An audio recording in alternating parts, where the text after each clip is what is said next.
Hello, my people.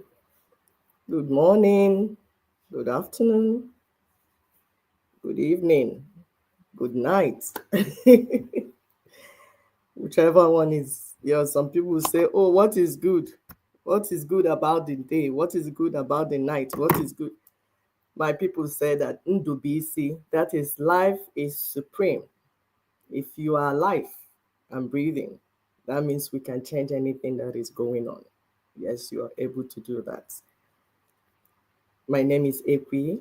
I live in Lexington, Kentucky. So please, you're welcome to this show. My sister is unavoidably absent today. So we're going to do it together. Am I coming out? Please type for me if I'm coming out. Let's know if I'm coming out. I want to check.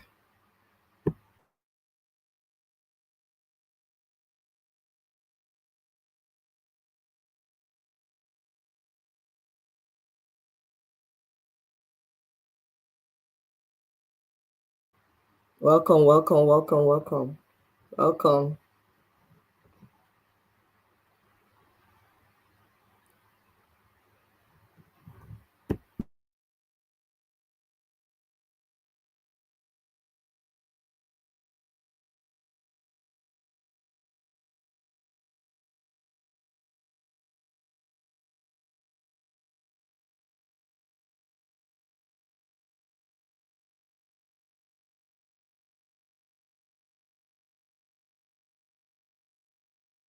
Yes, I can see us on YouTube.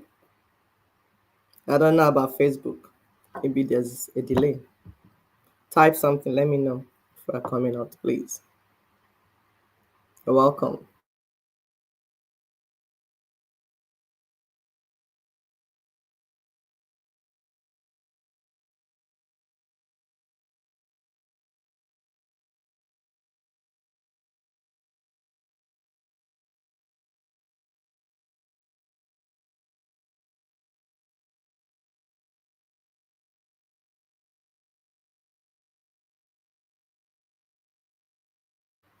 You're welcome. You're welcome.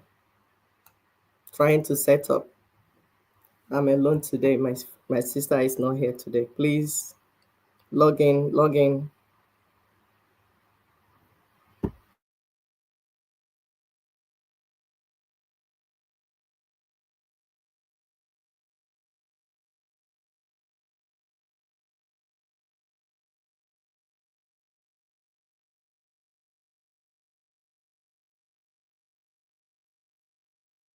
Okay, I can see us on Facebook, on YouTube. Please share and invite others. Thank you. Thank you. You're welcome.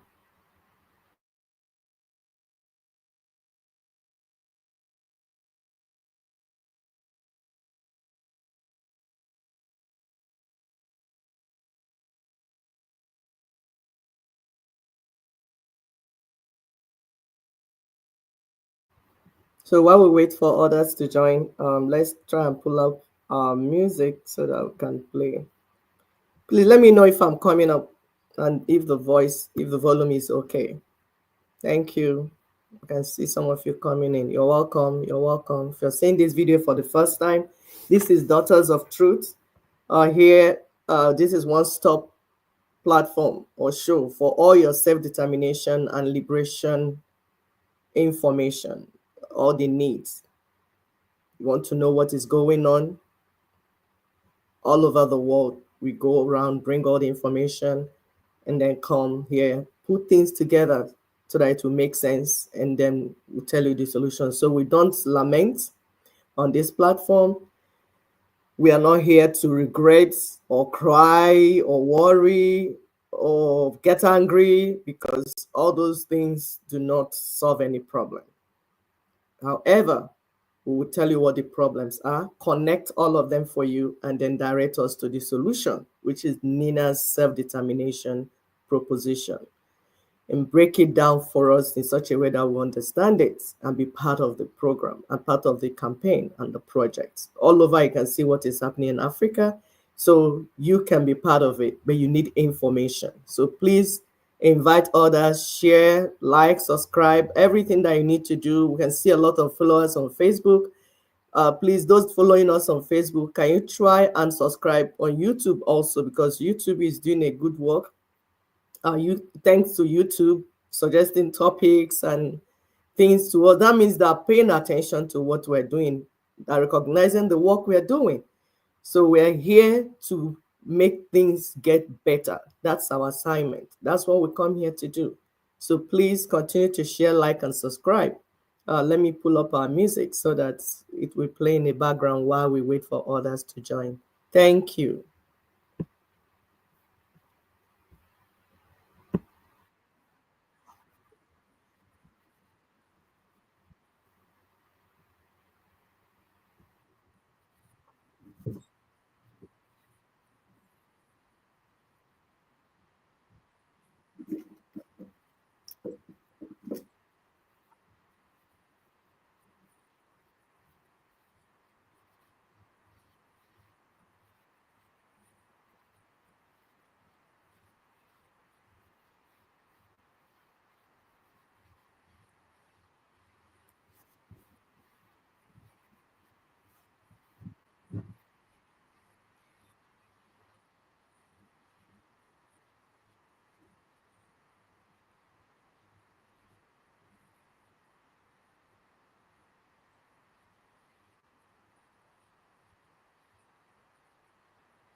You're welcome.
All right, all right, all right. Are we set? Thank you, thank you. You're going to help us today. I won't be able to maybe greet all the people coming because I'm alone. Like I said, my sister could not join us today. So try and see what we can do.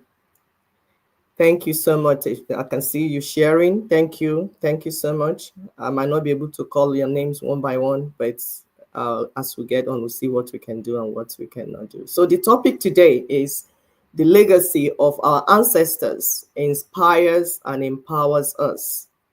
The legacy of our ancestors inspires and empowers us. There is a topic, a title of a book. It's called They Lied to Us, Deceptions of Colonial Rule in Africa. That book is an ebook. It's out there. And it's not just a title. That's this phrase I just mentioned now. They lied to us, Deceptions of Colonial Rule in Africa. It's not just a title of a book. Rather, it is our reality. It's our historical account. And it's a call to action for Africans and all the honorable global citizens in this world to confront the truth of Africa's past and to join the ongoing push for justice. There cannot be any unity without justice. So when people keep saying Africa unite, not in the face of injustice. I mean the one that we have done to ourselves. Because it's one thing for someone to come and do something to you or to your brothers or your sisters. It's another thing for you to continue to uphold it, to continue to perpetuate it. You know injustice done against your people, against your neighbors. It doesn't concern you. You just want to move on. Let's unite and do what? We must, it will be a unity of purpose. We are thinking of justice. We bring justice to the aggrieved ones in our midst so that we can begin to heal. Because once you begin to heal, then unity will make more sense. You cannot be talking of unity when one person is buying the other. Then you say, let's unite. Lion and goat, let's unite. And do what exactly? So we cannot overlook our history and our reality. We must join collectively to push for justice. The fight for Africa's future and the reconstruction of the continent to make the world a better place. Often we come to this platform, we tell us about the Berlin Conference, balkanization of our boundaries, division of our people, scattering us anyhow, mixing us anyhow, making our people to lose their identity. If you talk, they say you're a tribe. How can you call a kingdom, a nation, a tribe?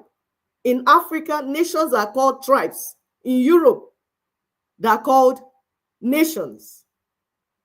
And you want unity? No. For you to have unity in Africa, you must undo the evil of that Berlin Conference. The world, especially the West, should now become ashamed of all the man-made wars, coups, crises, terror, bloodshed, death, hunger, poverty, underdevelopment that they and their ancestors have sponsored in Africa.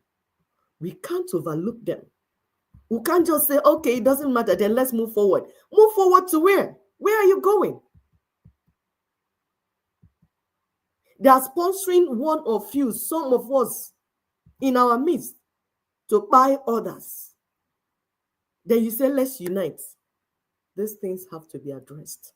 So it is time for us to build a better and more equitable world. How? By unmasking all the evil colonial systems. We can't build on this falsehood. We can't build on this injustice. We can't build on these colonial structures. We can't build anything. We can't go anywhere with them. Whether it is the one that the world called this their crooked democracy and crooked intelligence, we have to look into it to know what it's all about. Are we talking about the skilled trade, financial and economic theories, or the demonic democracy they say they want us to practice? Are we talking about the fake Western and Arabic cultures that they tag religion and they way to approach God? Everything has to be uncovered and reviewed. We will go there because you can't have unity if you don't go and see all the injustice, all the grievances. What is causing war amongst us? What is causing trouble amongst us? Why can't we trust ourselves? Who sowed mistrust? How did he arrive? We must go and examine all of them and begin to fix them so that we can bring healing, not just to us as individuals, but to communities, to nations, to people that are crying. See the bloodshed in Nigeria, and somebody say, let's unite, No, we must address these things because we have become of age. We have come of age as Africans. Now we know. Before we didn't know. So many things were kept away from us. But today, information is everywhere. Last Saturday, we told us, as Africans, you can't afford not to know. You must know. So please join us today in this interactive session. It's always interactive. Though today I might not promise, much because I won't be able to see and then reply to many people. But we want people to keep replying to others, please. Reply because I'm not seeing all the platforms.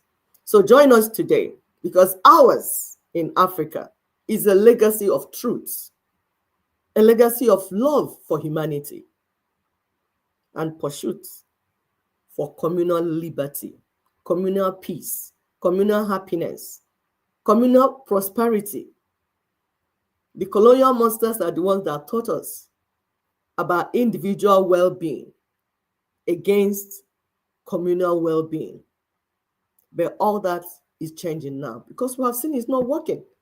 It's not even working for them because that's why they have high suicide rates. And now they're begging people, check your neighbors, check on your neighbors. So what is our African heritage? Somebody will ask. We have a video that we want to pull up for us. And our sister, let's hear what our sister is saying.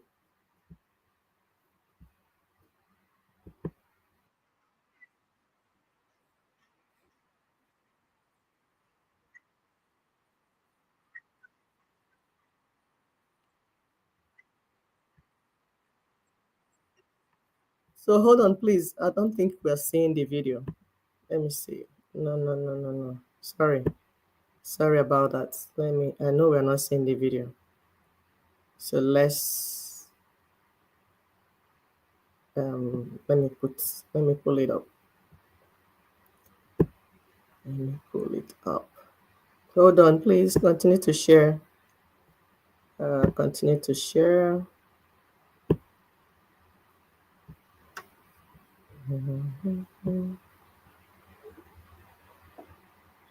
Hold on, please.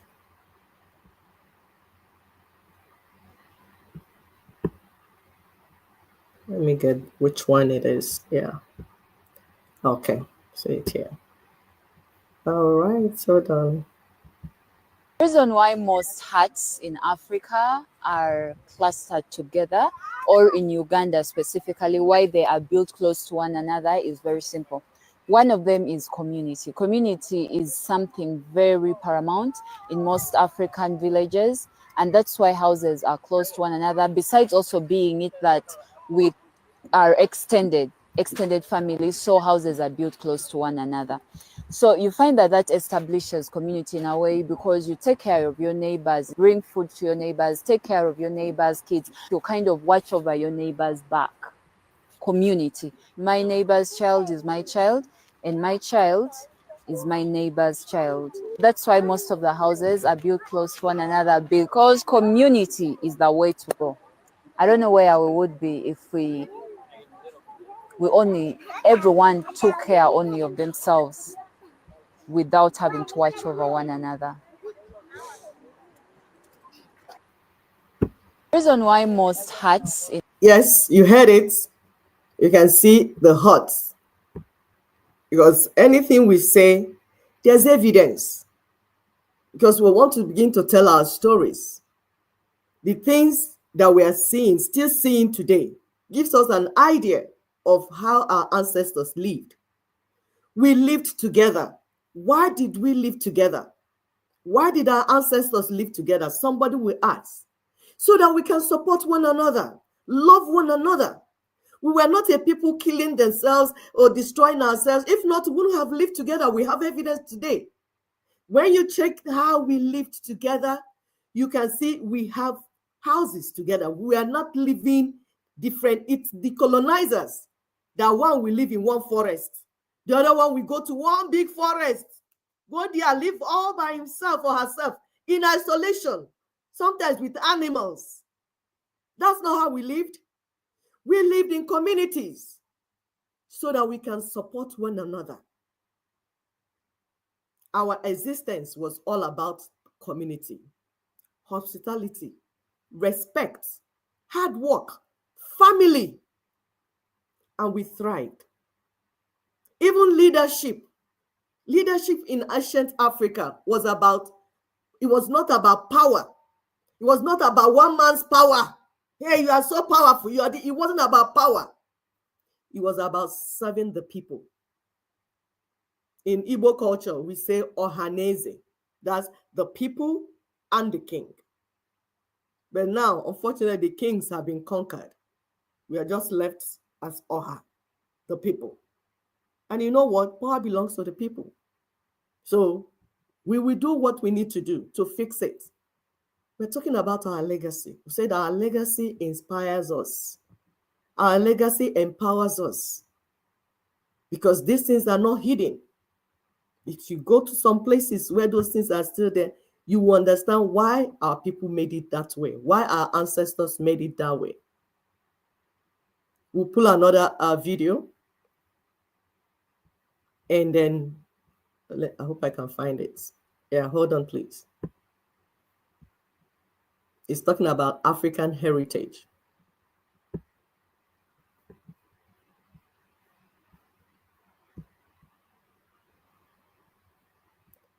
Hold on, please. Yeah, okay.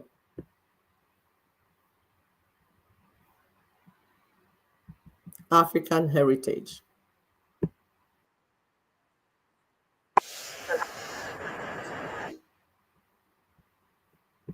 Oh, okay. Hold on still, please. Hold on. Please bear with me.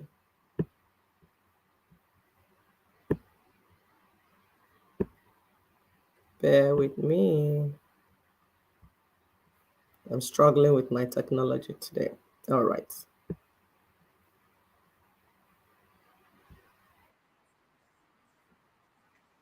The values that were held in high regard in African society were the same values that made Europeans view us as naive and inferior. In short, our kindness was taken for weakness. The same thing happened to the Aztecs in South America.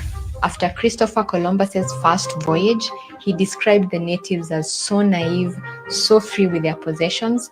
When you ask for something, they never say no. To the contrary, they offer to share with anyone. To European imperialists, being kind to one another, let alone strangers, was not a common occurrence. You see, by 1601, the Dutch had already established the first stock exchange in history. This also means that capitalism began to take shape in European society. In essence, it was every person for themselves, may the best businessman win. So when they set foot in Africa and saw people living in harmonious communal societies, we became targets, easy targets. And that's how precious minerals and other resources were siphoned out of Africa to build Europe. All right. You can hear that story.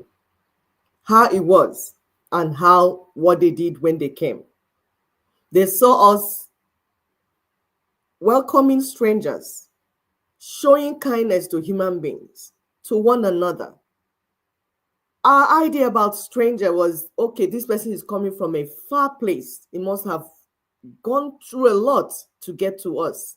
What can we do to take care of that person? If you need food, we give you. If you need water, we give you. Because this is what we did to ourselves. That was us.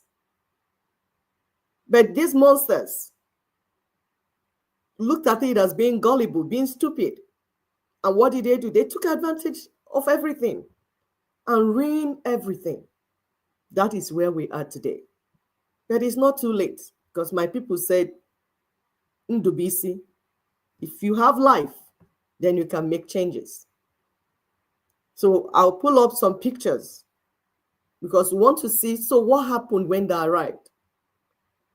Before then, let's show you what AI said about the legacy of Africa. What AI say? We'll pull it up for us to see. Because everything that we're saying here on this platform is show and tell. We pull it up and show you, trying to encourage you to go get more information. So there's a picture I want to pull up. Who asked AI, okay, what was the African heritage? Let's see what AI says. It's here. And okay, I hope you're seeing it. Yeah, you can see what it says. It said the legacy of communal living in Africa is a deeply ingrained aspect of traditional cultures, emphasizing collective responsibility, shared resources, and a strong sense of community. This legacy, often rooted in principles like Ubuntu, that's a language, I'm sure it's oneness. All the indigenous people, they have their own language, what they call it. In my culture, in Igbo culture, it's called Unyaga na Nwanne. Often rooted in principle like Ubuntu, values the well-being of the collective over individual needs, fostering unity and mutual support. That's our legacy. That's our heritage. That's who we are. That's what brings well-being to us. But what happened when the colonial monsters arrived? What happened?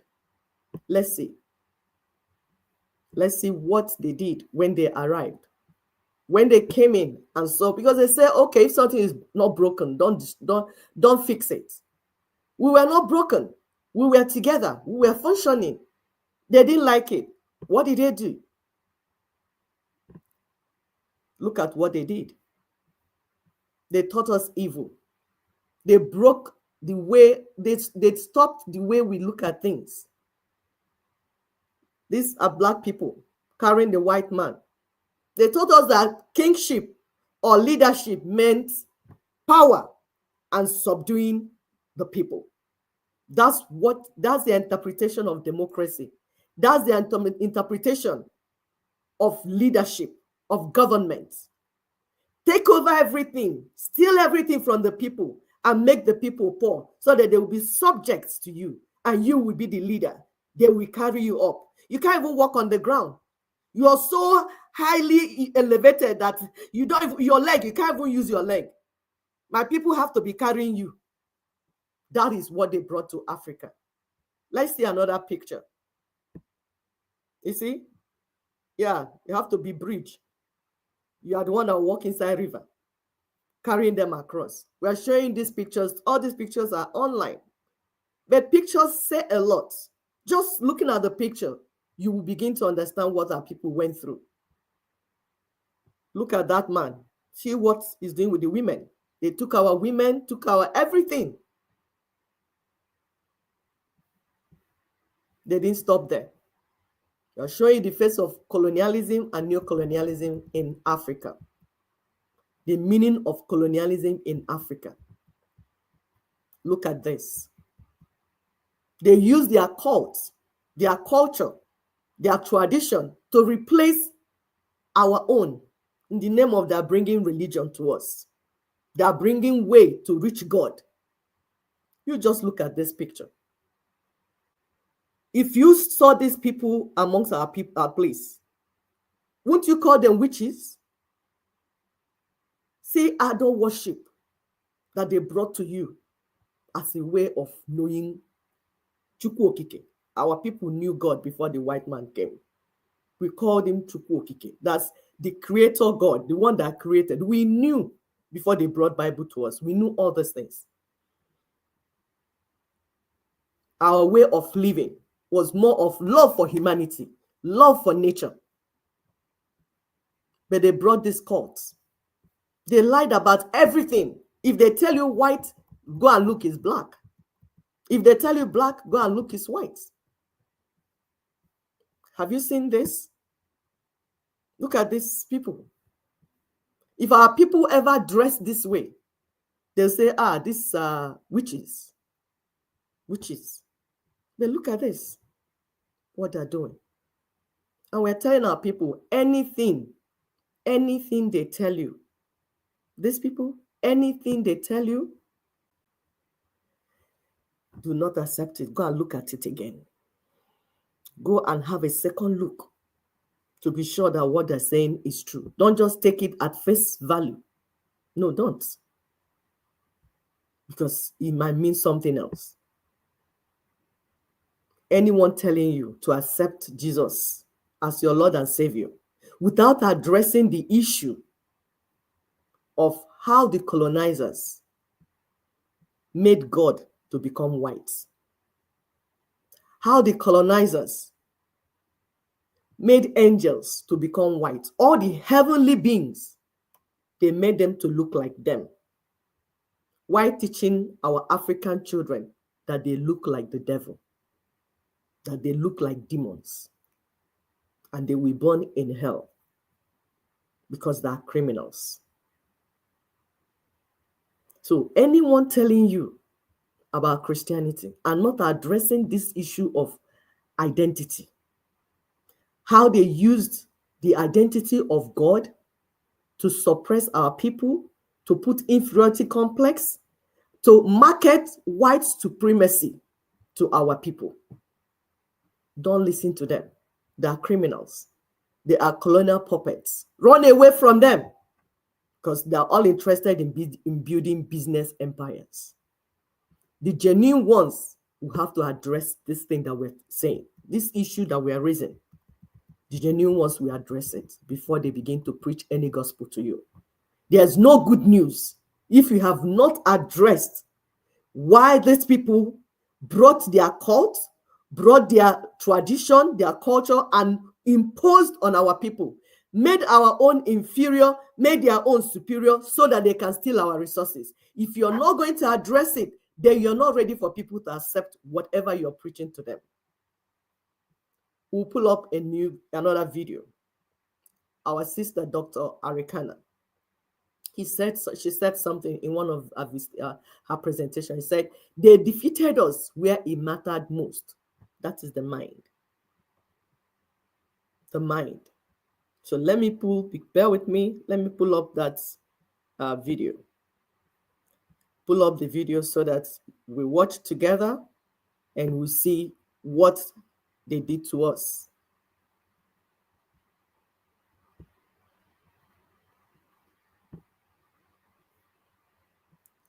So watch, please.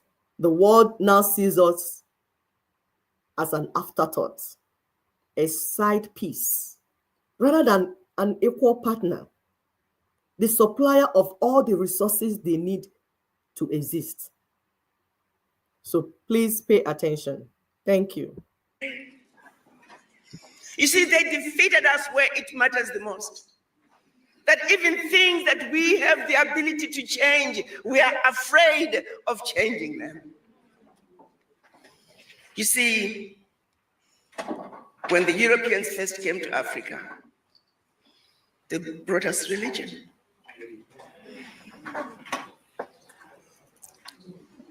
We went to school.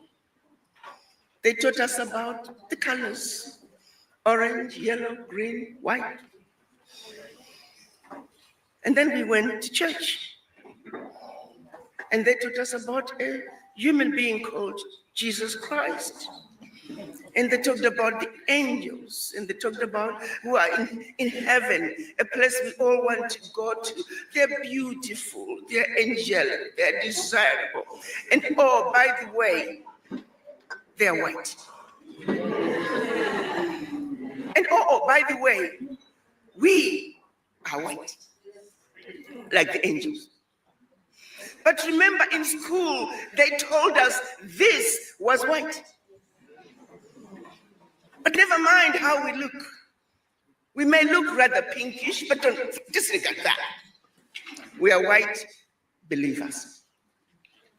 Then they turned around and said there's something called hell. And there's a devil there, a mean creature, ugly, undesirable, does all the horrible things, and that creature is black. And oh, by the way, you too are black. Never mind this black color that we told you in school. And so it is. A blatant lie was told to us, and we have never stood up to say that's a damn lie. I'm not black. They're not white. But never mind. You look like the devil because we told you so. We look like the angels because we told you so. So it is when a little 5-year-old black boy is given 2 sets of dolls, black dolls and white dolls. And he's asked which one is mean, he points at the black one. He's asked which one is ugly, he points at the black one. He's asked which one is nice, he points at the white one. Which one is beautiful, he points at the white one. And then when asked which one is more like you, he sheepishly points at the black one. The 5-year-old boy is defeated before his life even begins. I can tell you there is no self-respecting mother, father, uncle, aunt who set this little boy down and said, you are black and you are ugly.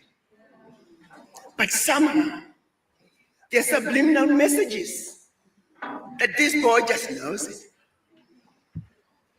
Think about it. So that same little boy who grew up to be the Minister of Education, he's not going to like anything to do with him. So yes, European history is what weighs hard. African history? No. It is the same reasoning when I was asked to be a keynote speaker at the National Conference of African Educators. And what I learned that day was that African educators, you African educators, you don't read your own work in order to be tenured. Many professors, to be tenured, they got to write 10, 20, 30, 40 papers. And those papers can only be reviewed in Europe, in the United States, by credible universities. So I said to the professors, you don't trust each other? You are not credible? If you can't trust each other, why should we parents trust you with our children? To this day, unless things have recently changed. Over 80% of women who tried Black Girl Vitamins said they saw positive health changes. Are you ready to feel better? Meet Black Girl Vitamins, the best vitamins and supplements created. To be tenured in universities in Africa, your work has to be reviewed outside Africa. What's wrong with having universities in North Africa send their work to Southern Africa? Universities in West Africa send their work to East Africa. But no, Black professors are going to be reviewing. It's not acceptable. They won't have the same weight Do you realize how sad and painful that is? To this day. And the professors are right here, so I'm going to go after you. So we're talking about all the things that need to be undone in Africa. We are not just waiting until, oh, Africa unite, Africa unite. There's a lot that is going on every day you can do in your neighborhood, in your university, in your place. All those things, all the colonial structures, everything that they've taught you that is wrong, it is time to begin to change them because this is a new Africa. Let's continue to listen, please. Because the stupidity has got to come to an end. Absolutely. It is filtering through to everything that we are doing. I am telling you, my brothers and sisters, we are the laughing stock of the world.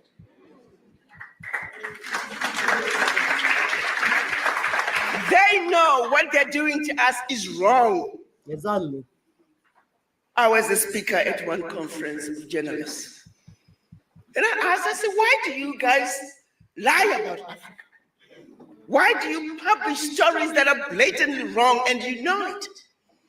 And I still remember it was a journalist from CNN. He says, nobody challenges us. Exactly. Nobody challenges Just that us. simple. Mm-hmm. Nobody challenges us. Mm-hmm. I can tell you the current US ambassador to the United Nations, and I'm going to call her out. She was fired by President Trump when I was going to Washington. She used to come to my office and she would say, Ambassador, talk to the ambassadors. They need to speak up. Exactly. When she was the former Assistant Secretary of State for African Affairs, she said, Ambassador, I'll be sitting on this side with the American side, and there'll be the Africans over there. She said, if they could just say some obvious things that would help her Exactly. come back and make decisions and recommend certain changes. But the Africans don't speak. She said, tell these ambassadors to speak up. Why are we? You see, my people said, no, the person that is pressed, you want to use the restroom and you want somebody to accompany you, you will be in front, others will come. So as Africans, we must begin to take responsibility. Lamentation, like we always tell you on this platform, is not a strategy. Anger, crying, lamenting, worrying, they will not help you. There are little things you can do right from your home. The things that represent colonialism, the things that represent neocolonialism, you can begin to change them right from your individual lives, your communities, your state, everywhere. Then gradually, as Nina's is doing the big one, you are doing the little ones they're supposed to do. Let's continue to listen to her. She's almost finished here. Thank you. We were afraid because we were defeated where it matters the most, the man. So no matter how hard we try to change our Africa, until we heal from the legacy of colonization, Exactly. nothing we try to do is going to succeed. Very important. If we don't heal from the legacy of colonization, we will continue to be used as instruments of our own self-destruction. Imagine that. Who are we Exactly. Important. as Africans? Who are you? What do we stand for? Exactly. What do you Viva stand for? Africa! Viva Africa. Viva Africa! Viva Africa. Long live. Aluta continua. Yes. Yes, you heard that. You heard that. We must continue to ask that important question. Who are we? What are your values? Because when people mouth unity, unity, unity, what does that even mean? What is uniting with what? For what purpose? You are a puppet serving the interests of the colonial monsters in our midst. And you want me that want to end colonialism to unite with you as what? To go where? My sister Ndidi will say, it has to be unity of purpose. We must ask the important questions. Who are we? Who am I? I'm not a Nigerian. I'm an Igbo lady. I'm an indigenous person. Because as a Nigerian, I don't have any culture. I don't have any language. I don't even have any way of dressing. Because Nigeria is an artificial creation where they brought many people, mix them up, confusion everywhere, chaos. So I don't have any value to say this is my value. If you go to Nigeria and say, what will be our language? What will it be? Is it Hausa? Is it Igbo? Is it Yoruba? Which one will it be? If you say, what will be our core value? Is it going to be that of the Fulani that does not believe that human beings, that he has the same life with you? He wants to unalive you. Which one will it be? That's why we say your identity is the first thing. Who are you? You, as you listening to me, you watching, who are you? Because the greatest thing, like Dr. Arikana said, is the battle of the mind. They messed our mind up. If you go to religion, we are fighting. This one is saying, I'm Roman Catholic, so I defend Rome. This one is Anglican, I defend England.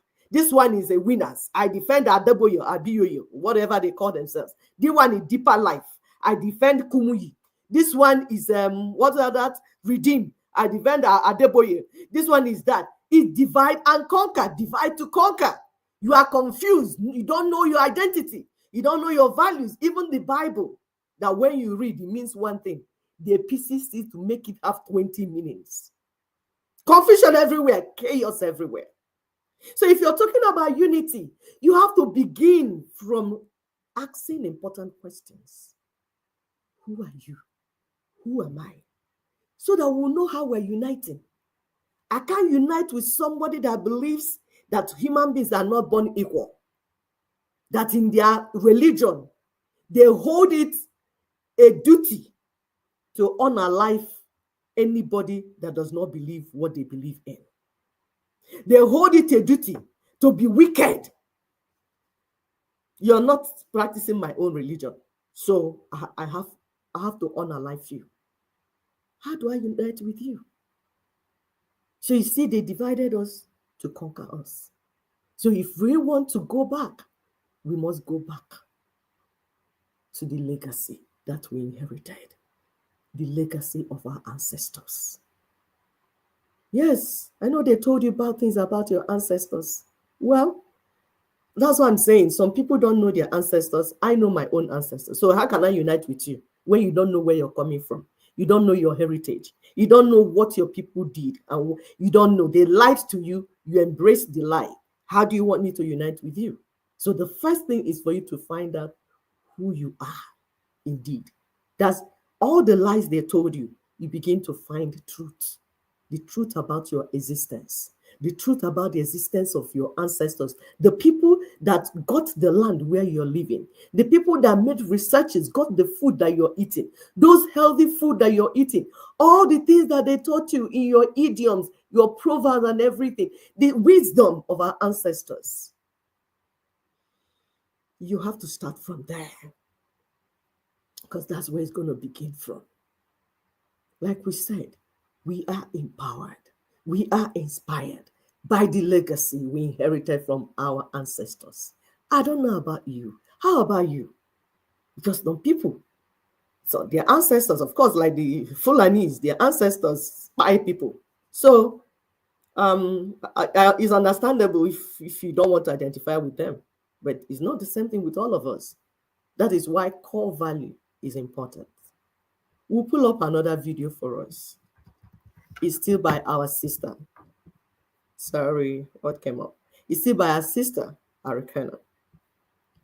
Because the work she's doing is what has helped her people in Francophone, like you see Ibrahim Traore, what he's doing. It's based on information. This lady was part of it. She brought out some important information that helped the people to know what to do and how to do it. So we pull up another one, another video. Please bear with me again. That's for our sister. Before that, okay, yeah, I've seen it. I've seen it. Okay. Let me get where we are.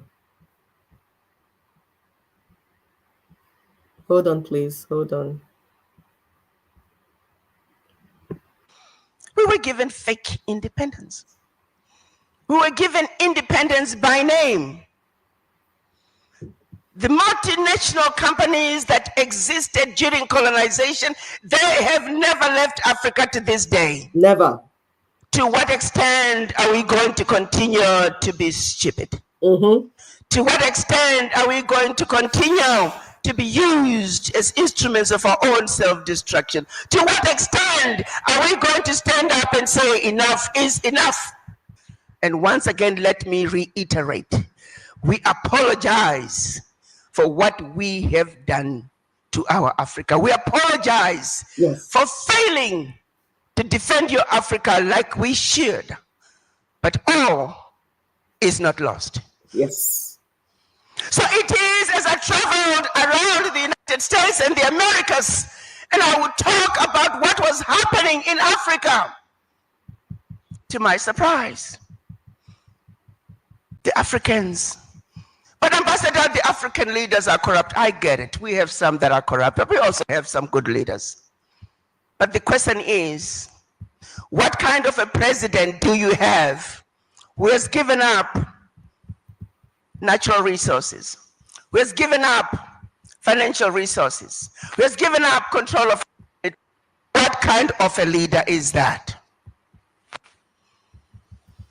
We have to talk about the multinationals.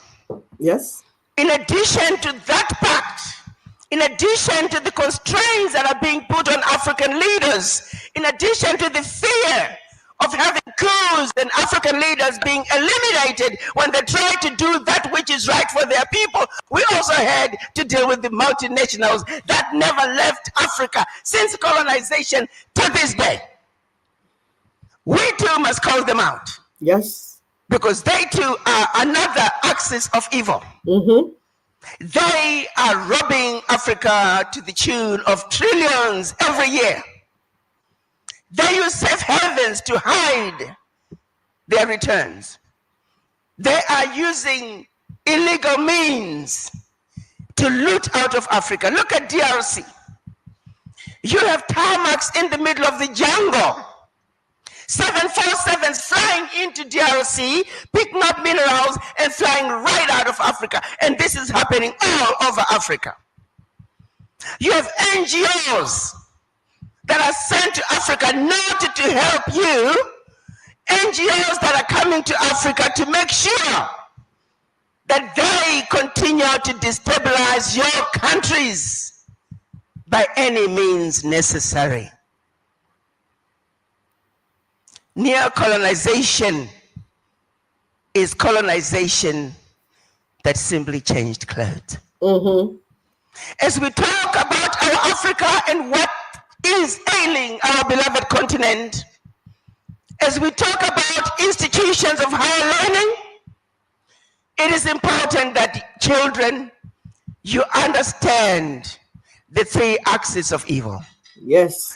Imperialism, colonization, neo-colonization. Yes. Understand them fully and understand how they are being used to keep Africa where they want Africa to be. Very important. You see, a liberated and informed Africa is an Africa that is dangerous to the Western world. Yes. Oh, What sorry. if when uncertainty is high, heck, when chaos is high, it's actually the To what extent are we going to continue to be stupid? To what extent are we going to continue to be used as instruments of our own self-destruction? To what extent are we going to stand up and say enough is enough? Enough is enough. We have failed you as your elders. We're leaving you in Africa that is not where it should be. And for that we apologize. Yes. But all is not lost. I do know one thing, that there are enough of us who get it. Yes. Enough of us who are committed to making sure that we tell you young people the truth and nothing but the truth. Yes. The struggle for Africa is a very simple one. Yes. We're asking the Western world to do unto us what they would want done unto them. Plain and simple. Very simple. We're simply speaking our truth. Yep. You see, they never change. And that's why I was asked to come here and share with you, young, bright minds, that which you need to know. As this university is preparing you for the future, for you leaders. Yes, my people, continue to share, like, and subscribe. We must own our narrative. We must own our narrative. We can't live this lie no more. Enough of these lies and deception. Whether they are deceiving you in the church, deceiving you through their fake politics, whatever it is, we can't live this lie anymore. We are the rich indigenous nations and kingdoms, not tribes. We are not tribes. Anyone telling you, oh, you're a tribe, because I see some of these so-called colonized professors. Yeah, we must stop tribalism. We must. That's not the issue. The fact that I'm Igbo, you are Yoruba, you are Hausa, you are Tiv, that's not the issue. There's beauty in diversity. God made us that way. The issue is colonialism. The issue is the neo-colonial projects going on in our land, which is dividing and conquering us. We must own our narrative. We are the rich indigenous nations and kingdoms. We were rich and we are still rich. We were rich before the colonizers arrived. We are not tribes. How can nations be called tribes in Africa? And then they'll go to Europe. Tribes are called nations. You see, the mind.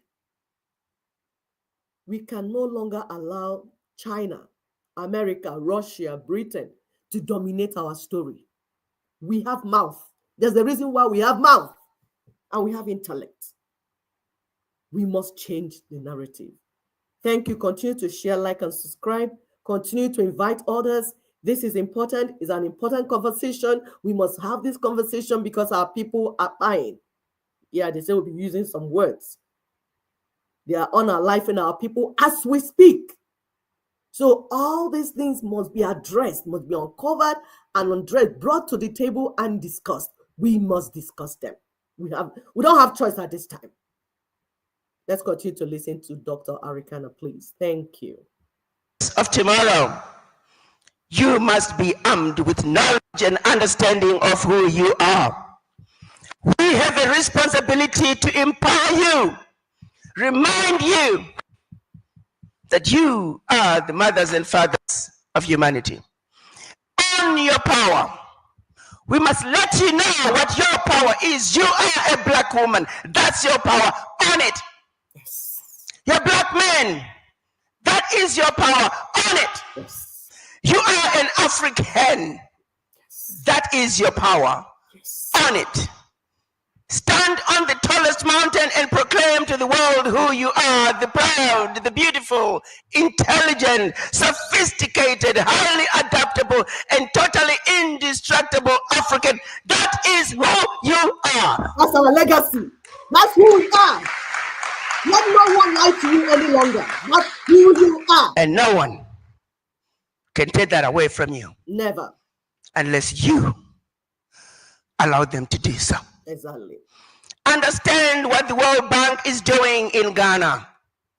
Understand what the IMF is doing in Ghana. Understand what the NGOs, even the embassies in some cases, are doing in Ghana. You, the people, have the power. But how do you change your Africa if you don't understand it? The abuse and exploitation of Africa must come to an end. Imperialism must come to an end. Colonization must come to an end. We demand a free Africa that is going to be treated fairly, just like anybody else. Plain and simple. Simple. Yeah. To that end, are you all prepared to fight for what belongs to you? Because this is not going to be easy. Getting rid of those people out of Africa is not going to be easy.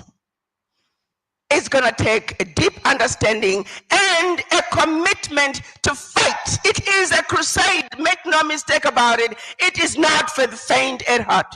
Yes. But we can only fight if we have that resolve and we understand that which we are fighting for. Africa for the Africans at home and abroad. No one can continue to abuse us to the extent that we have been abused. You children are our future. You have the intelligence, you have the energy, and I know if we can just join hands, a little wisdom that we might share with you, and the energy that you have, you are a formidable force. Yes. And the world knows it. They do. Africa is going to take her place on the world stage. Yes. And we, your elders, are here to support you. We are here to give you our shoulders to stand on. And once again, let me reiterate, we apologize for what we have done to our Africa. We apologize for failing to defend your Africa like we should. But all is not lost. You have our commitment. You have our support. We have no choice but to fight to the bitter end. Yes. And this time, we're going to fight with knowledge. Yes. Let's honor our ancestors. Yep. Let's honor Kwame Nkrumah. Let's honor Nanaya Asantwa, a brave and powerful lady, the gatekeeper of the stool, the golden stool for the Ashanti people. Yes. And to the young ladies, may I remind you that this moment is calling for girl power. Yes, girl power. Nanaya Asantwa, when the men wanted to give up the golden stool to the British, she stood her ground. She said to the men, if you cannot come together and defend the golden stool, Nanaya Asantwa was going to call upon her women friends. The women were going to pick up arms and fight until each and every one of them was down. But she, as a woman and the gatekeeper of the golden stool of the Ashanti kingdom, was not going to allow the British to once again humiliate us and take the golden stool which housed the spirit of the Ashanti people. So it is Nanaya Asantwa shamed the men who came together, organized, and fought to defend the golden stool, which remains in the hands of the Ashanti kingdom to this day. Yes, we'll stop here. We'll post this video. It's long, so we'll just take some part of it and then post it in our wall for us. And it's out there in YouTube. You follow the name topic, you see, you can get it there for yourself and watch to the end, because information is very important in this battle. That's what we keep telling our people. We're not sending you to carry stick, wood, and be in the forest, jumping around. No. This battle is more sophisticated than that. It's information, because information will free your mind. And when you're freeing your mind, you can free your neighbors, you can free your family members, your husband, your wife, your children, your sisters, your brothers. And then we redeem the land acre by acre based on truth. No need for propaganda, no need for lies. We are better than that. They use propaganda, disinformation, lies but we come in truth. They have lied and manipulated us enough. Africa is the prize, not the pawn. We will define our partnership based on our own terms. If you want to partner with us, we have the resources. We will define the terms, not you. Not you. It cannot be based on you wicked, disrespectful foreigners. Already you can see Namibia doing a good job. You can see Burkina Faso doing a good job. Mali following, Niger following. Because Africa must be completely decolonized. We can't live this anymore. We can't live like this anymore. We can't take this insult anymore. These people are so ungrateful. We bled that they will leave. We went hungry that they might eat. We went in lack, gave them everything that they might build their nations. What did they do? They turned around. Rather than respect us, they begin to call us names. Anyone who doesn't understand that Africa and Africans must be respected, it's not ready to do business in Africa or with Africans. And they should get out of Africa. Yes, that's what it is. We are not begging. The land belongs to us. So it makes sense that you will do things the right way. We can't continue this way. Our people are dying. We can't continue to be ignorant. We are pulling up. I pull up a video, a picture for us, so that we'll see more things going on. So we're saying that it's time for us to own the narrative. You see, our youths are coming up. Look at that crowd. We are able to do it. We are strong enough. But let the unity be based on information. Unity of purpose. Why are we uniting? How are we uniting? For what reason? To do what exactly? For decolonization of Africa. It's not for us to become one person or to have one president. No. We can collaborate. We are individuals. We are different. I have different needs, but I can work with you. I can unite with you. As an Igbo woman, I don't need to begin to eat food from Yoruba land. If I can eat part of it if I want, but I don't need to abandon my own and then take the ones from Yoruba land. There's no need for it. Then we can collaborate. You make your own strong, I make my own strong. We work together. I will eat my food. The day I want your own food, I will take from your food. We learn partnership, mutual respect, mutual love. Not one person trying to dominate the other one or to conquer the other one or annex the other one's land or colonize the other one. That is primitive. It's unattainable in 2025. So the youths are coming together. Our youths are coming together. African youths are getting the message. They are understanding the memo. They are understanding the information. And they're coming together. You see, that was demonstration. They had demonstration. They came together in Ouagadougou, Burkina Faso, Accra, London, Paris, in support of Ibrahim Traore. Because we can't continue with all the lies of the colonial monsters. They came to attack him, and our people stood up. Thank God for internet. Thank God for social media. Our people, Nigeria under the 1999 constitution. Our people are coming together. So I was going to pull up video. That's Nina's, because remember how we do it on this platform.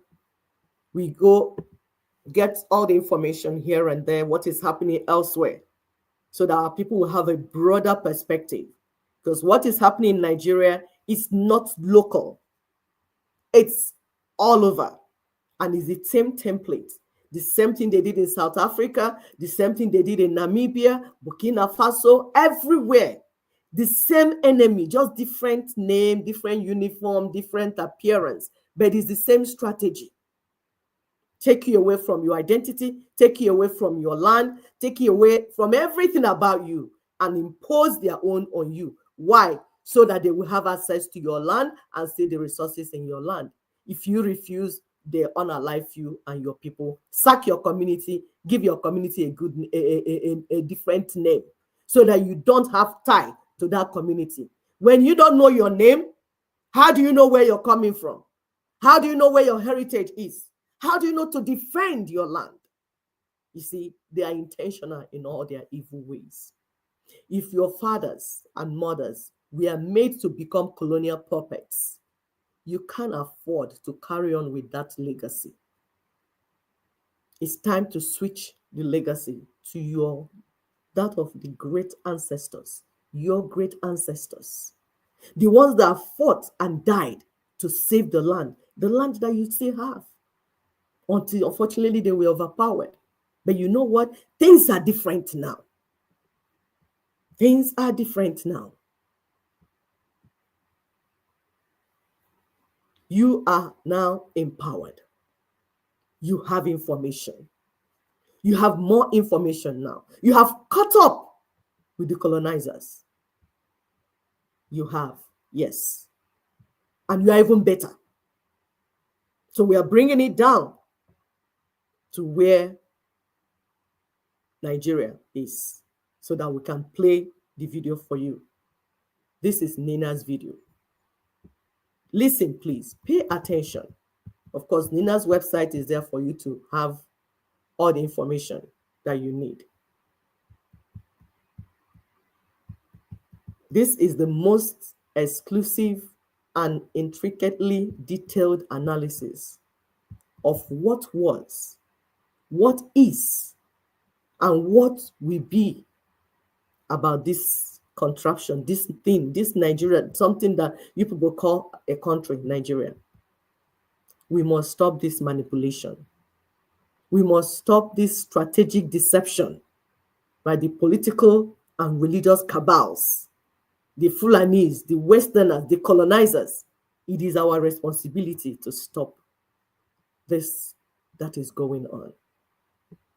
So let's hear what Ninas is saying. Pay attention, please. Nigeria, under the 1999 Constitution, was supposed to be a secular state. Apart from all the other problems of seizure of assets we have been discussing, the matter of a foundational agreement for being in one political union was that we will be a secular state. The other foundational agreement we have talked about is that we will be a federation, that is a union of autonomous regions who will own their assets. The one of being a secular state, so bad was that debate that the Willings Commission you hear about, that talked about going to develop Niger Delta because of the oil they were already selling from there. The Willings Commission dealt with that question of Sharia or no Sharia. Ahmadu Bello wanted Sharia for his northern region at the time the British were living. And the Middle Belt, led by people like Joseph Tucker, insisted that they would rather be a region of their own, since they are predominantly Christians, that they can't remain a part of the northern region if Sharia was going to be in place. And the Willings Commission, as it was examining the complaints of minorities across the land, the eastern minorities, which we now call Niger Delta, the western minorities, which became Midwestern region, the northern minorities, the Middle Belt. And the compromise that the Willings Commission was able to reach to solve the problem was that it removed Sharia from the table. Because if Sharia were to be in place, they would have created a Middle Belt region to separate the Middle Belt as we know it today from the Sharia North. But back and forth, both Ahmed Bello and the British ended up with that compromise of removing Sharia and bringing what they call the Penal Code, which is still in place. All these things were happening in 1958, 57, 58. The foundational agreement for which we could become one political union. So from the point in year 2000 that these 12 contiguous states simultaneously, mark my words, contiguous, simultaneous, from the point in year 2000 where these 12 contiguous states simultaneously imposed Sharia, their state assemblies passing the law and their governors signing and then establishing Sharia police they call Hizbah to begin to disrupt, chop up people's hands like they did in Zamfara, and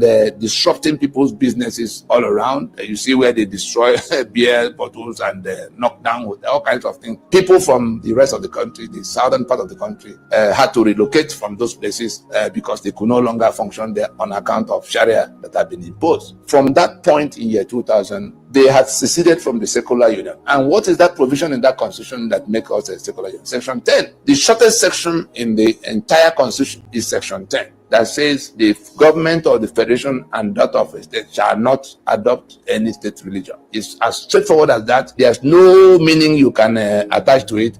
The government or the federation and or that of any state shall not adopt any state religion. Full stop. These 12 states went ahead, adopted state religion, Sharia. Our interpretation of it is that they have chosen to secede. When you see that contiguous territory that they form, that they are, and acting together, meaning that they consulted among themselves, they have chosen to secede from the secular union of Nigeria in exercise of their right to self-determination. They decided that it's better for them to move away. We had Colonel Tony Nyam on Arise TV in January of 2021 talking about the Fulani worldwide interests, which we have called caliphate on many occasions. Those people, starting with Buhari, that told them as a GOC in the 3rd Division Jos, when Nyam was one of the unit commanders. Nyam said that Buhari told them that his family was from Niger Republic. That was why he had to go to do the kind of thing. There was a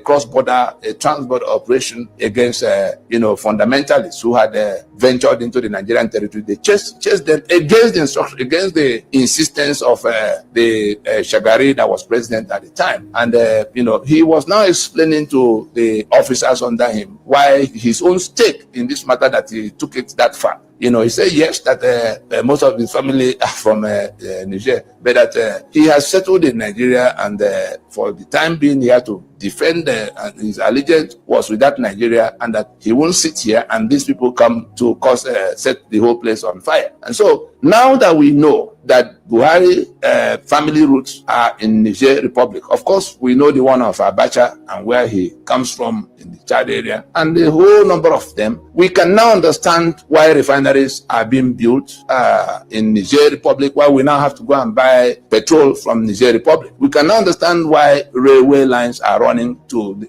billions of dollars are being expended to do the things. So we need to understand that it is a question of competing parallel sovereignties, one trying to swallow the other. The scam called Nigeria is only a grazing ground for that caliphate. Sharia is a totally different, mutually exclusive with democracy, mutually exclusive with constitutionalism, mutually exclusive with everything we hold. It's a totally different civilization. The adherents of it owe it a duty of faith to kill the others, who they call infidels. How are you going to solve that problem? Because it will never go away. They have a right under that Sharia to deceive everybody until they behead them. They call it taqiyya. And we have seen so much of it where they will say one thing and do another. You can't reach any agreement with them and stand because they owe it a duty of faith to kill you. They owe it a duty of faith to dispossess you. They owe it a duty of faith to make sure that you never preside over them. You can't even lead them in prayer. In the same mosque, you cannot lead them in prayer. So it is just a matter of a totally different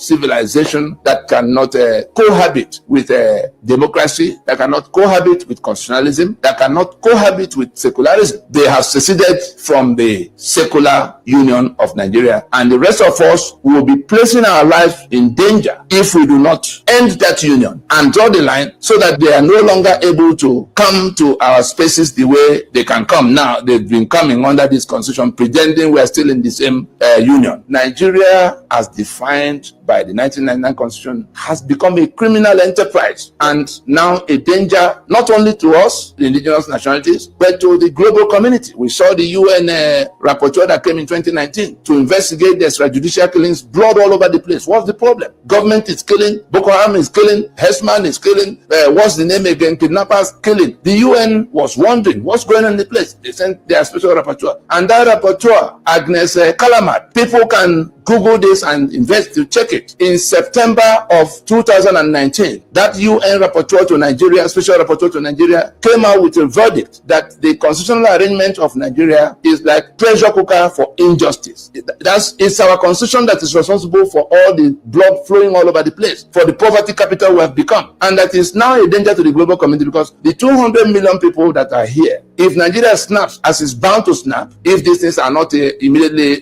resolved, the solution is not found, that 200 million people will be looking for where to run to, and that it will become the worst refugee crisis the global community will have to contend with. But more importantly, that the global terror networks will find a new breeding ground to torment the rest of the human community. And so Nigeria, under this bad constitutional arrangement, under this apartheid constitutional arrangement, has become a danger to the global community. And that's why Nigeria is being discussed in Washington in the Tom Lantos hearing we saw inside the last 1 month and a half. We see some people still discussing how to go to election in 2023 under that constitution that is choking everybody else to death. Let us all be clear in our minds that anybody who is still standing with that constitution, swearing to defend and uphold that constitution, from the south and middle belt, from the areas where this ethnic cleansing is being executed, is running the risk of being treated as the enemy by their own people. Whether you are in the Senate, or you are governor, or you are doing political party, still discussing an election that will renew the life of that constitution in 2023, you run the risk of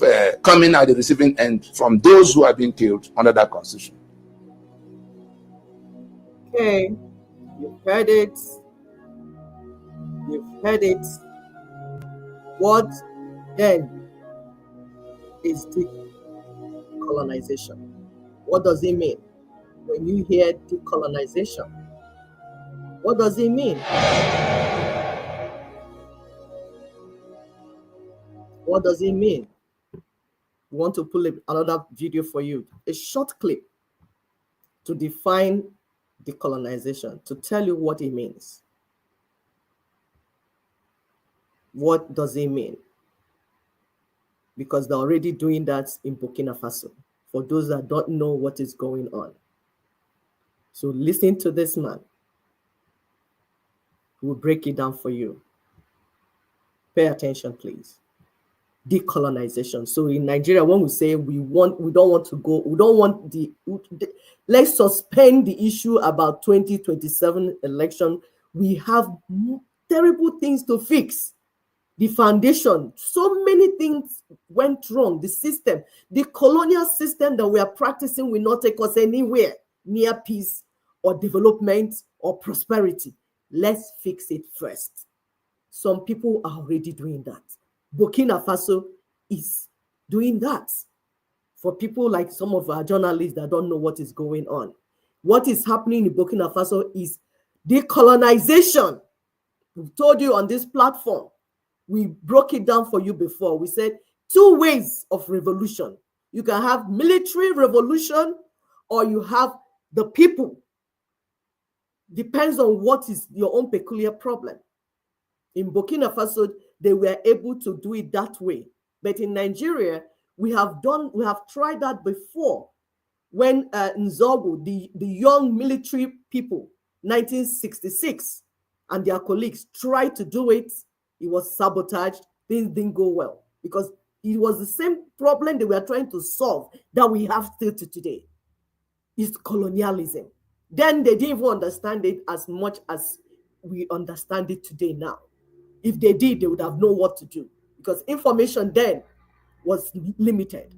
Unlike Ibrahim Traore, thank God for people like Dr. Arikana that brought out information to help them to know what to do. This is where the problem is. This is how to solve it.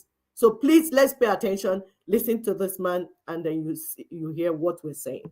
Ibrahim Traore is setting a standard, he's setting an example, and he's setting a pace that puts the rest of Africa to shame. I mean, I told UCT students the other day, you have me here talking about decolonization and decoloniality and all of that. You go from one conference to the other.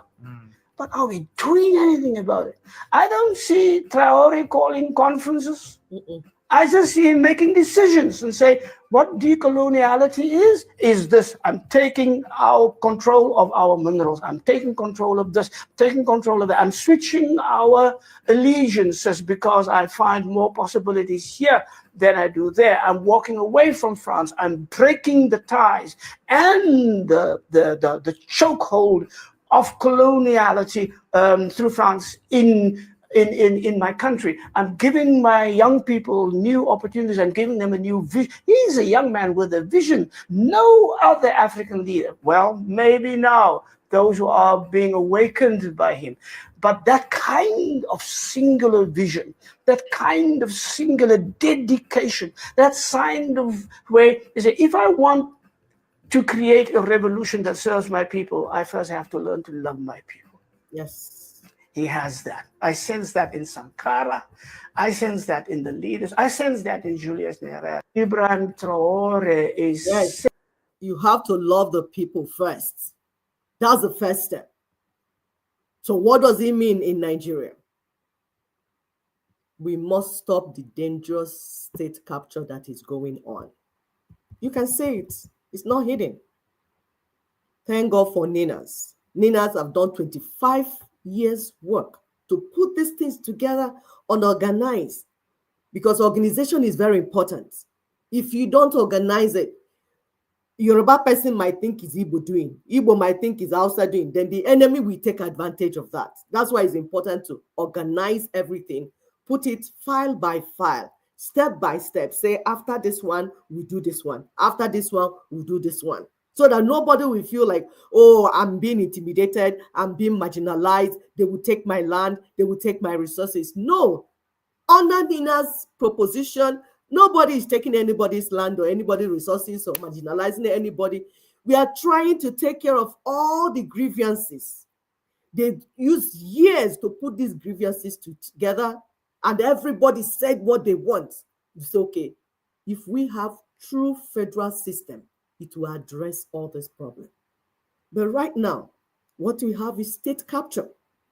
There's monarch from monarch system from Britain to feudal system in Nigeria. The people's power taken away from them. So the next video we'll play, which is the last video, Nina's 5-point proposition, because we tell us that this proposition will halt the Fulani conquest onslaught. Yes, this thing you hear people buying everywhere, like horrible things that when you hear, you do my, oh my goodness. I can't even imagine how people are alive and receiving this type of butchering. Like, I can't imagine the pain. I don't want to even imagine it, let alone witnessing it. But people are going through it. And some people think it's time to go and do night vigil, go and celebrate, do conference. Like the man said, did you see Ibrahim Traore conducting conferences, talking and eating meat pie and drinking mineral while the people are buying? Taking action. We have put the things together. Nina's proposition will stop the Fulani onslaught. We arrest Tinubu's dangerous state capture. It's not just about Tinubu. Anyone that comes, the structure of Nigeria is such a way that anybody can capture Nigeria through 1999 constitution, because everybody has been tied together. They have tied everybody together. Just keep the key somewhere. Anybody that manages to outplay everybody, kill everybody, and take that key, you can do anything you want to do with Nigeria. That's the structure. That's why we say the problem is the structure, the system, not the people. The fact that Nigerians, when they leave, go to other countries that have better system, they do well, is a proof, is all the proof we need that the problem is not with the people of Nigeria. Because I hear people set their ring lights and continue, oh, our people are this, our people are that, our people are that. The same your people, when they get to America, they do well. When they go to Britain, they do well.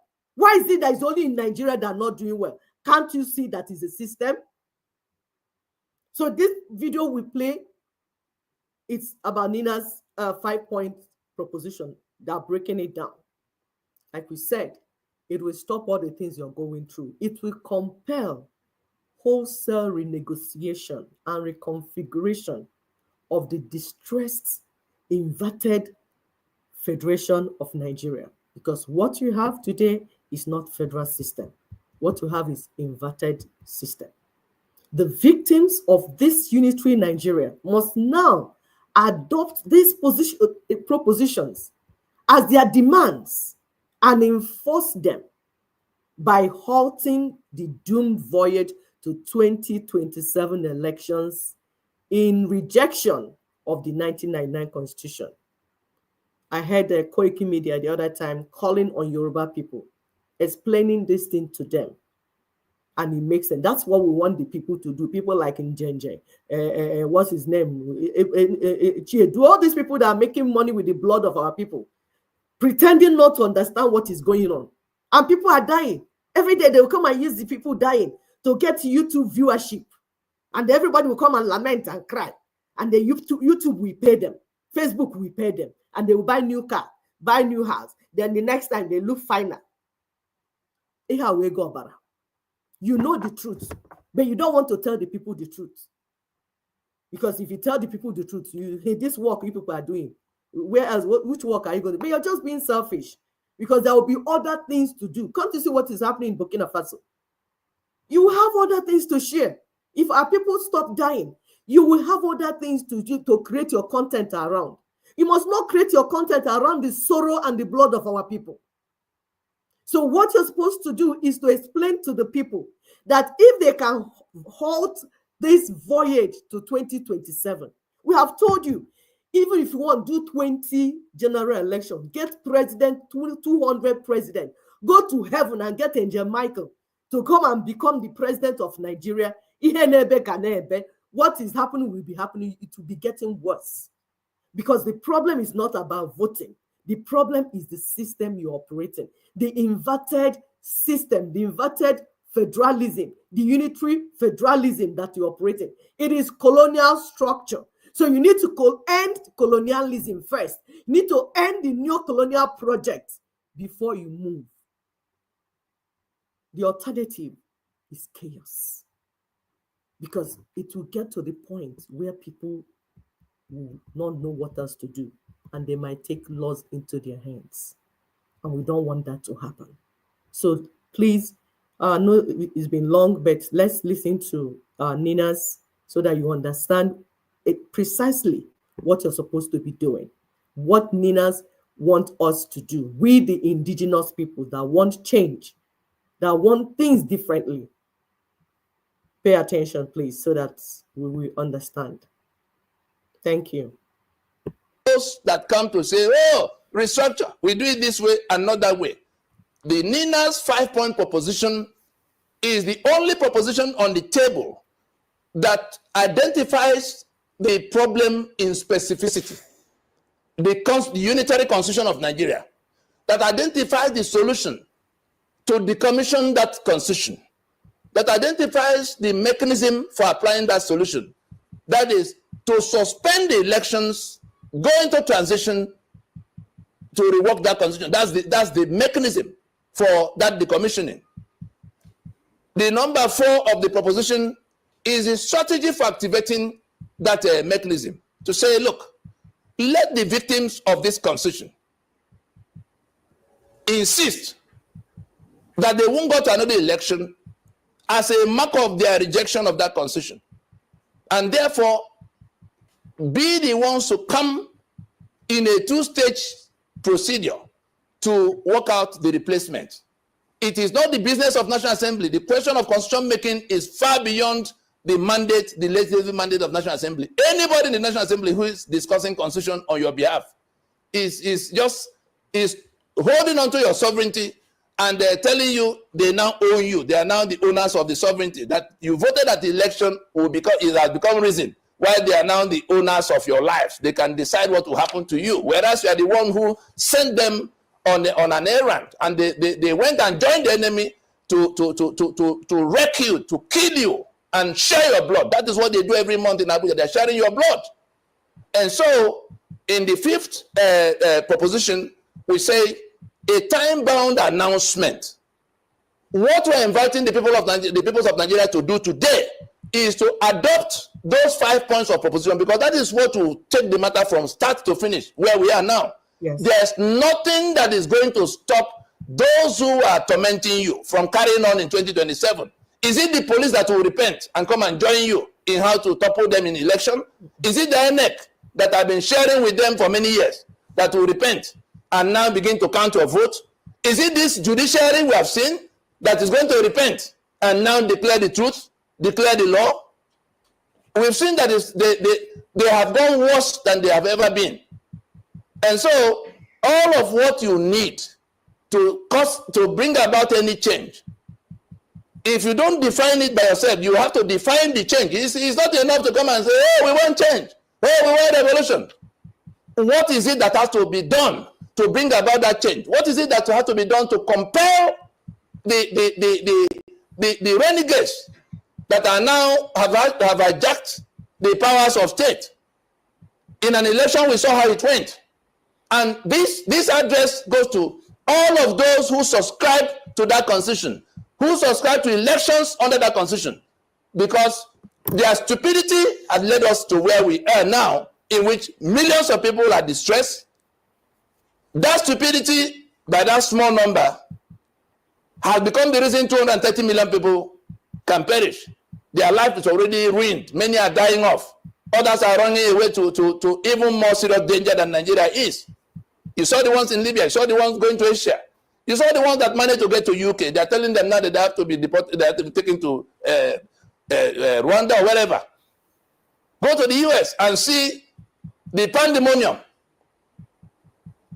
But all of us, home and abroad, who suffer because we are Nigerians, whose passports have become a badge of shame, this address applies to all of you. The diaspora, the Nigerian diaspora, we are talking about the constitution that is worse than apartheid. You are busy organizing yourself in how you come and vote. Vote the votes of the millions of people at home. What has it amounted to under this constitution? Why can't you join that discussion of how we get rid of this constitution? The South Africans in the days of apartheid, who were overseas, everybody was on one subject. How do we get rid of apartheid constitution? Yes. But today you're not involved in the discussion of getting rid of that control. You are talking about how to come and vote, how to come and all of you belong to one party or the other. We see you come in and go. You fly in for party conventions. You partake, you are party chairman of a party under which constitution? Under which constitution? We ask you. What is the value of your education if you cannot sit down and make an analysis of what the problem is? Can you cure an ailment if you have not diagnosed it? And so we invite you to this. If you have not read that force majeure, particularly the 5-point proposition, you get on whatever search engine, Google, whatever. Go to the website www.ninasvoice.org. Search for, just type force majeure. It will come up in many headings. Go and read that 5-point proposition so you can see what we're talking about. Yes, please go and read so that you understand what is being said. We have said that we cannot vote ourselves out of this problem. This problem, voting cannot help us. Voting cannot help us. We must begin to do what we're supposed to do. There is a call for action, and we are able to do it. It's not something that we cannot do. We can do it because it's very easy to do. It's not as difficult as it. If you could organize yourself in obedience and do all those things that you did, this one is a walkover. It's so simple to do. It's just that you need to understand it and explain to your neighbors. So we ask a question: can elections solve Nigeria's problems under the 1999 Constitution? If you know the answer, type it in there for us. Leave a comment for us, because we know this is interactive. We want you to always comment, ask questions. We will respond. If we don't respond immediately, we come back to it and respond, because this is a teamwork. We are working together on this. We are not alone. So we are working together. Of course, we have told us that election cannot solve Nigeria's problem. So far, we continue to operate the imposed colonial 1999 constitution. It can never solve our problem. And then somebody will say, so what do we do? What do we do? Like we heard on the video, he said, shut down the journey to 2027 selection, because that's not election. Selection of colonial puppets. Now, don't wait 2027 to boycott the election. That's not what we're telling you to do. Shut down the voyage, the journey, this year, today. Let all those people, your pastors, your fake pastors, your fake politicians, your fake NGOs, your fake, all those people benefiting from this evil structure that deprives the people.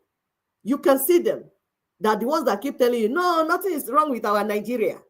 Some of them, when you're talking to them, they make it as if Nigeria is their personal property, as if we don't have stake in the Nigeria. Hey, nothing is happening to our Nigeria. Hey, it is well with our Nigeria. When you not tell them, let your life and your generation, your family be like Nigeria, they will start fighting. They don't want it anymore. We need to bring down this. What do we demand for? Transition. We need to transition to renegotiate and reconstruct the union so that it will work for people. Then we cannot do any other thing. Long live the indigenous peoples of Africa. Long live the indigenous peoples of Nigeria, because we know you're working hard.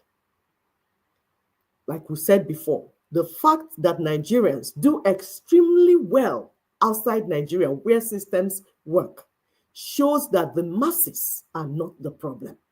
It is the demonic inverted federal system of Nigeria that is limiting Nigerians. That's what it is.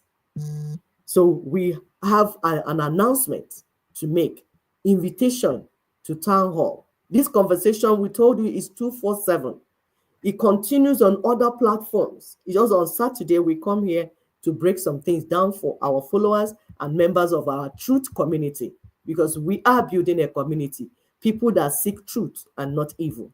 So this is an invitation to town hall.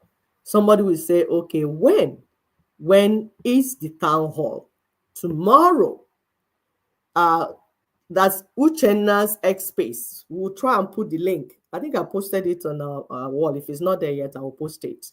Invites you to join us, to join Ninas, to join the indigenous people, to join all the people, the aggrieved people, the people that are seeking change, the people that their people are being slaughtered in different places, blood everywhere, suffering, chaos, everybody that is concerned, like what is going on in Nigeria. How can we save life?